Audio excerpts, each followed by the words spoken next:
Every morning for 6 years, a woman named Vivian Cross woke at 4:51 a.m. Before the alarm, before the children, before the city outside the window had decided what kind of day it was going to be. And she did the same thing.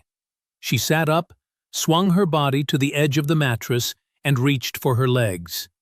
Not her legs, her prosthetics. Both of them. Below the knee on the left side, above the knee on the right, the result of a highway accident on a Tuesday night in November of 2017 when a driver ran a red light at 54 miles per hour into the passenger side of the car Vivian was riding in. She had learned to put them on alone in the dark, so her daughters would not hear her struggling and worry. Her youngest, Maya, age 7 at the time of the Family Feud taping in Birmingham, Alabama, on February 9, 2024, had never once seen her mother sit on the edge of that mattress reaching. She believed, the way children believe things their parents work very hard to make them believe, that her mother had always simply been upright and moving and present when the morning needed her to be. Vivian Cross had been living out of a 2016 Toyota Sienna minivan with her 2 daughters for 43 days when she wheeled herself through the Family Feud studio doors that February morning. Not in a wheelchair, on her prosthetics, walking, because she had decided the previous January that she would not let her daughters see her be carried anywhere she could get to herself. She had told no one at the studio. She had told no one at all. It was a Friday in Birmingham, the first taping of the day. The Cross family, Vivian, 43, her daughter Amara, age 15, her daughter Maya, age 7, Vivian's older sister Gwendolyn, age 48, and Vivian's closest friend Diane, who had known her since the 3rd grade, arrived at 8:20 a.m. Vivian had driven. She always drove, because the hand controls on the Sienna were calibrated to her reach, and nobody else knew the feel of them. She had parked in the studio's accessible lot, taken 15 minutes in the van to finish getting her prosthetics settled and her clothes straight, and then opened the door and stepped out into the February cold like she had just come from somewhere comfortable. Amara knew about the van. Maya did not. Amara was 15 and had been sworn to a silence she kept with a ferocity that her mother said later was the most painful gift she had ever been given. Amara had told exactly one person, her school counselor Mrs. Holt, in October, because she could not hold it alone anymore. Mrs. Holt had cried. She had also, quietly, been the one who helped Vivian apply for the Family Feud audition, because she believed, with a conviction Vivian did not share at the time, that Vivian's story needed to be somewhere large enough to hold it. The competing family, the Hendersons from Tuscaloosa, were 3 generations of a church choir family who harmonized during the pre-show warm-up in a way that made 2 crew members stop walking and just listen. Their grandmother, Miss Dot, age 80, wore a hat with a fabric flower on it and referred to Steve Harvey as "that handsome fella." She was not wrong, but nobody in that studio, not even Diane, who had known Vivian since they were 8 years old, knew where Vivian had parked the night before. Vivian Cross had been a pharmacy technician for 11 years when the accident happened. She had been a good one, precise, fast, reliable, the kind of technician that pharmacists request by name. She had worked at a CVS in Hoover, Alabama, earning $19.40 an hour, carrying her own health insurance, paying $1,140 a month in rent on a 2-bedroom apartment that she had kept meticulously, paying her utilities on time, taking her daughters to church on Sundays, saving $200 a month in an account she called the girl's future. She had been doing all of this alone since her husband Terrence had left in 2019, 18 months after the accident, when the weight of what their life had become was more than he said he could carry. He left on a Wednesday. He took the car, the Accord, not the Sienna, and his tools and his guitar. He left the girl's bunk bed and Vivian's medical equipment and a note that said he was sorry and that he loved the girls and that he needed to go. Vivian had read the note once, put it in the trash, and called her mother. Her mother, Loretta Cross, had driven from Montgomery that same night. She had stayed for 3 weeks. She had made breakfasts and driven the girls to school and helped Vivian through the 3 worst physical therapy sessions of her post-amputation recovery, the ones where the new prosthetics were being calibrated and the pain was significant, and Vivian had to be talked through it like someone being talked through a fire. Loretta had talked her through it every time. She had held Vivian's hand without flinching and said, "You are stronger than this hurts. Keep going." Vivian said later that her mother's voice from those 3 weeks was the voice she heard in her head on every hard morning in the years that followed. Loretta Cross died of a stroke in March of 2021. She was 68 years old. She died on a Saturday morning at 7:15 a.m. at Baptist Medical Center South in Montgomery. Vivian was in the waiting room when it happened. She had driven 90 minutes in the pre-dawn dark and arrived 20 minutes too late. She did not tell the girls for 2 hours. She sat in her car in the hospital parking lot and gave herself 2 hours to hold it before she went back inside and found Amara and Maya in the family waiting room watching cartoons on a phone and told them their grandmother was gone. And that wasn't even the part that finally broke the system open. The job had ended in January of 2023, not because Vivian was let go. She was not let go. The CVS location in Hoover was permanently closed as part of a corporate restructuring that eliminated 14 Alabama locations in a single quarter. Vivian received a termination letter, a 2-week severance check for $776, and information about COBRA continuation coverage, which would allow her to maintain her health insurance, including the prosthetics-related coverage that kept her walking, at a monthly premium of $1,847. She could not pay $1,847 a month. She had $3,200 in savings. She applied for Medicaid the day the COBRA letter arrived. The Medicaid application was submitted January 19, 2023. It was flagged for income verification on February 6th. Additional documentation was requested on February 24th. Prior tax returns, bank statements, proof of disability, proof of residency. Vivian gathered every document. She resubmitted March 12th. A letter arrived April 3rd. Your application is currently under secondary review. Processing times may exceed 90 days due to caseload volume. She called the office. She was placed on hold for 67 minutes. A representative confirmed that the application was in queue and that there was nothing further she could do but wait. Her prosthetics required recalibration every 4 to 6 months. Without insurance coverage, a single calibration appointment cost $2,800. She had last been seen by her prosthetist in November of 2022. By April of 2023, 5 months later, the fit had drifted enough that walking was producing sores on both residual limbs. Open, slow-healing sores that she dressed herself each morning before putting the prosthetics on. Using supplies from a box she kept under the bathroom sink and restocked at the dollar store. She did not tell Amara about the sores. She did not tell Diane. She handled it the same way she handled everything, early, in the dark, before anyone else was awake enough to see. The eviction notice arrived May 7, 2023. The apartment complex was under new management. Rent was being increased to $1,620 per month, a $480 increase effective July 1st. At that point, Vivian had been unemployed for 4 months. was receiving $1,340 per month in unemployment benefits, and was still waiting on Medicaid.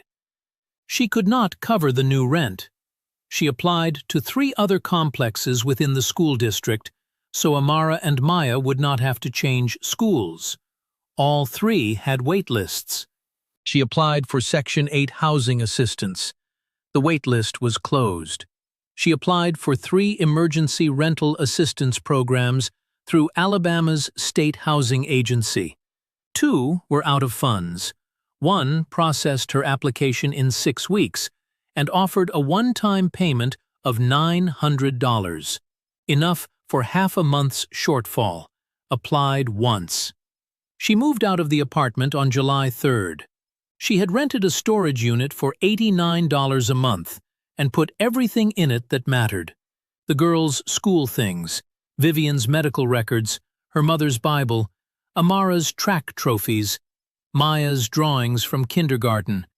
She kept the Siennas stocked with the essentials: a duffel bag of clothes for each of them, a small cooler, a portable phone charger, 3 emergency blankets, and a box of supplies under the driver's seat. She told Maya they were having a camping adventure while they waited for the new house to be ready. Maya had asked how long camping would take. Vivian had said, "Not too long, baby. We're going to figure it out." That conversation had been 43 days before the Family Feud taping. She was carrying a secret that was living in the van with her daughters every night, and she had decided from the first night that Maya would never know what it was. Amara had found out about the van the first morning. She had woken at 5:10 a.m. in the back seat and understood immediately and completely what was happening, and she had looked at her mother in the front seat and said nothing. Nothing. She had reached forward and put her hand on her mother's shoulder and left it there for 1 minute, and then she had gone back to pretending to sleep. She was 15 years old, and she understood that her mother needed her not to make this bigger by responding to it. She had held that understanding every single day for 43 days. It was the heaviest thing she had ever held. She was very, very good at holding it. Maya, 7 years old, had asked on the 14th night why they kept camping in the same parking lot. Vivian had said, "Because it's the safest one, baby." Maya had thought about that for a moment. Then she had said, "Okay, can we get pancakes tomorrow?" Vivian had said yes. They had gotten pancakes. What Amara did during the second round of play was something no Family Feud producer had ever seen a teenager do on that stage, and something that nobody who was in that studio would ever forget. The Cross family had won the first round by 22 points. Vivian had answered 4 questions with the speed and precision of someone who had been doing something precise under pressure for a very long time. When the board flipped on the top survey answer, "Something a mother sacrifices without being asked," and the number 51 lit up, the audience came off their feet. Maya, standing at the far end of the family line, jumped up and down 3 times. Amara did not jump. She stood completely still and watched her mother and pressed her lips together. Steve brought Vivian forward for the between-round conversation. He asked her about her daughters. She told him about Amara's track times and Maya's obsession with butterflies, and the way Maya narrated her own meals like a nature documentary, which she demonstrated in a voice so accurate that Steve had to turn away from the microphone to laugh. Steve said, "And what do you do? For work, for yourself?" Vivian said, "I'm between things right now, figuring out the next chapter." She smiled. It was a complete smile. Steve nodded. He started to move toward the next question, and then Amara stepped forward from the family lineup. She took 1 step. That was all it took. 1 step. 1 15-year-old step. Deliberate and terrified. And every person in that studio felt it, because the energy of it was unmistakable. The energy of a person who has been holding something for 43 days and has made a decision about it. She said, "Mr. Harvey, can I say something?" The studio fell completely silent. Steve looked at Amara. He said, "Come here." She walked to center stage. She stood next to her mother. She was 2 inches taller than Vivian, and she had her mother's posture. Straight spine, chin level, eyes forward, and she looked at Steve Harvey and said, "My mom doesn't want anyone to know. But we've been living in our van for 43 days. She lost her job. She lost our apartment. She has sores on her legs from her prosthetics because she can't afford to get them fixed. And she gets up every morning at 4:51 and puts them on in the dark so we won't hear her. And she made me promise not to say anything." She stopped. She looked at her mother. She said, "I'm sorry, Mama, but somebody needs to know." Vivian Cross looked at her daughter. She did not speak. She reached out and put both arms around Amara and held her. And the studio fell completely silent, and nobody looked away, and the cameras kept rolling. Because that is what cameras do when something true happens in front of them. Maya, at the end of the family line, said, "Mama, are you crying?" Vivian pulled back from Amara. She looked at Maya. She said, in a voice that was completely steady, "Yes, baby, but it's the good kind." The studio fell completely silent one more time. Steve Harvey stood 3 feet away with his hand flat on his chest and did not say a word for 11 seconds. When he spoke, his voice had the texture of something that had traveled a long way to get there. He said, "Amara." He waited until she looked at him. "That is the bravest thing I have watched a child do on this stage. In 28 years. He paused. "You protected your mother by telling the truth. Do you understand what that is?" Amara nodded. Her jaw was tight. He said, "That is love. That is what love actually looks like, when it stops being comfortable and starts being necessary." He looked at Vivian. He said, "I need to ask you something, and I need you to hear it as a question, not a judgment." He waited. She nodded. He said, "How long were you going to hold this?" Vivian looked at him for a moment. Then she said, "Until it was over." He said, "And if it didn't get over on its own?" She said, "Then longer." The studio fell completely silent. He said, "Let me tell you something." He put both hands at his sides and looked at the floor for a moment, then looked up. "I know what it is to sleep somewhere you did not choose and tell yourself it is temporary. I lived in a 1976 Ford Tempo for 3 years. Not a van with a cooler and emergency blankets and a plan. A car. Gas stations for showers. Trash cans for food. No daughters.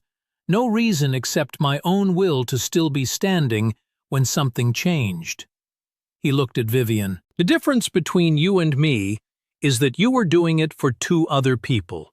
I don't know how you held that. I barely held my own version." He stopped. "I promised God when He got me out of that car that I would spend every remaining day showing up for people in the version of that car. You are in the version of that car, and I am not leaving this stage until we do something about it." Not one person on that crew moved.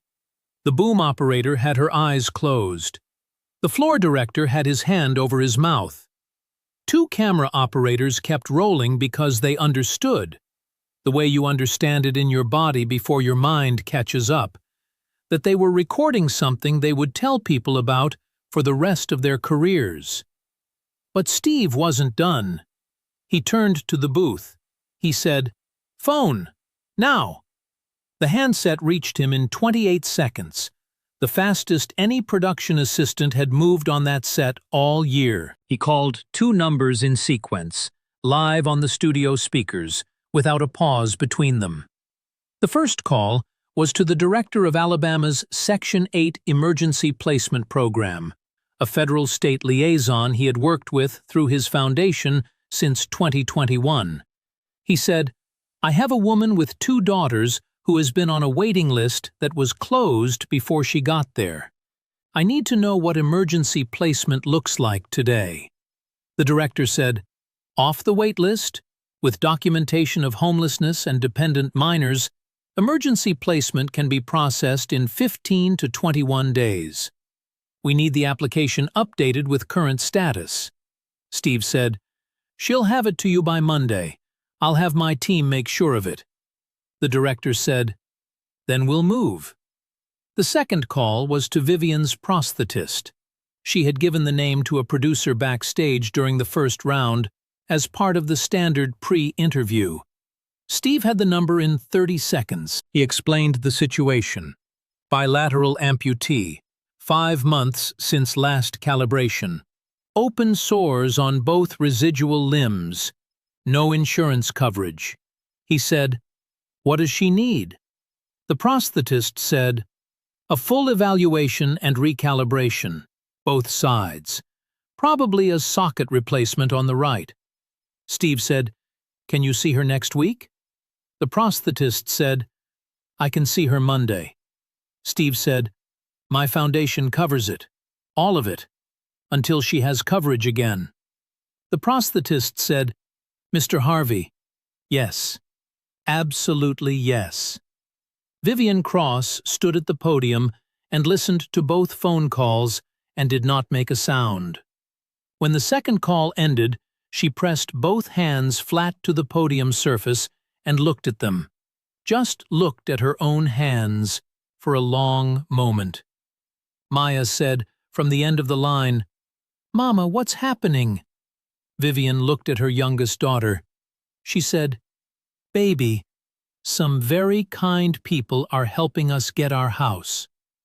Maya thought about this for a moment. Then she said, "Can we still go camping sometimes?" I liked the pancakes. The room broke open. Not laughter, something wider than laughter. The sound a room makes when it has been through something hard and something true and something gentle, all in the same 10 minutes, and doesn't have a word for it. But Steve wasn't done. He turned to the camera. He said, "To every person watching at home right now who is in a version of a van somewhere, who is managing it alone, who is telling the kids it's a camping adventure, who is getting up at 4:51 in the dark so nobody hears you struggle, I see you. You are not invisible to this show. You are not invisible to me. And you deserve more than a version of this that ends because nobody knew to show up." He held the lens for 4 seconds.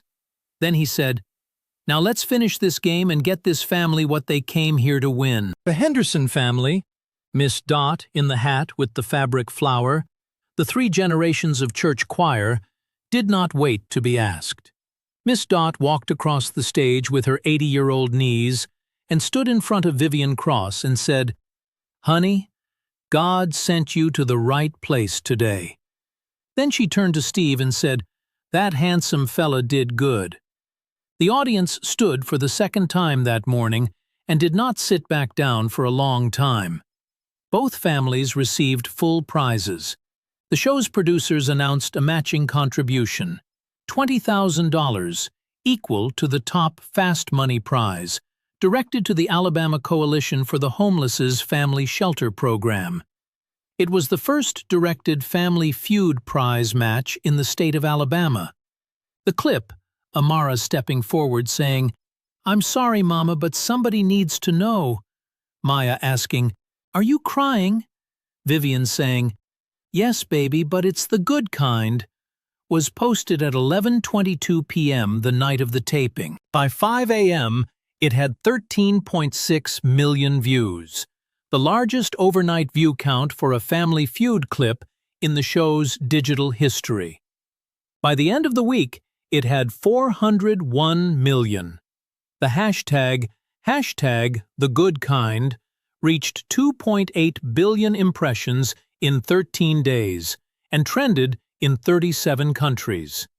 It became the most-watched Family Feud clip of all time as of February 2024, surpassing every previous record by a margin the network described as without precedent. Steve Harvey spoke about the moment on CBS Mornings 11 days after the taping. He was asked about Amara's one step forward, the moment she left the family lineup. He said, "That step cost her something. You could see it cost her something, and she took it anyway." That is the whole definition of courage. One step when it costs you something, and you take it anyway. Vivian Cross and her daughters moved into a two-bedroom apartment in Birmingham's Eastwood neighborhood on March 1, 2024, 20 days after the taping. Emergency placement, as promised. The apartment was on the second floor. It had a bathroom with a grab bar already installed, which Vivian said later felt like the building had been expecting her. She had not requested it. It was simply there. The prosthetist appointment was on Monday, February 12th. The evaluation confirmed what Vivian had already known. The right socket required full replacement. The left needed recalibration, and both residual limb sores required wound care treatment before the new components could be properly fitted. She was seen by a wound care specialist the same week, at no cost, through a referral the Harvey Foundation arranged. By March, she was walking without pain for the first time in 5 months. Amara ran her first track meet of the spring season on March 9, 2024. She ran the 400 meters and took second place. Vivian was in the stands. She had driven herself. Amara looked for her before the starting gun and found her in the third row, and they held each other's eyes for 2 seconds, and then the gun went off and Amara ran. Maya, 7 years old, was asked by her second-grade teacher to draw a picture of something brave. She drew a woman with 2 prosthetic legs standing next to a silver van in a parking lot at night. She labeled it, "My Mama, Every Morning." Her teacher framed it and put it on the classroom wall. It stayed there the rest of the school year. In March 2024, Steve Harvey formally established the Amara Initiative through his foundation, named for the 15-year-old who took one step, to provide emergency housing navigation, prosthetics coverage, and utility assistance for single mothers with disabilities facing housing instability. In its first 8 months, the initiative served 3,800 families across 22 states, placed 2,100 individuals into stable housing, and covered $4.9 million in prosthetics and medical equipment costs. The Foundation's intake team received 67,000 applications in the first 48 hours, more than any prior program launch in the Harvey Foundation's history. Mrs. Holt, the school counselor who had helped Vivian apply for Family Feud, watched the clip on her phone in her car in the school parking lot the morning after it was posted. She sat there for 22 minutes. Then she went inside and pulled up her caseload and started making calls. She said later, "I knew Vivian's story. I just didn't know it would become this. I didn't know one application form would do all that." She paused. "I should have known. That's what one form can do." Diane, Vivian's closest friend since the 3rd grade, who had been at the taping without knowing where Vivian had slept the night before, called Vivian from her driveway the night the clip went viral.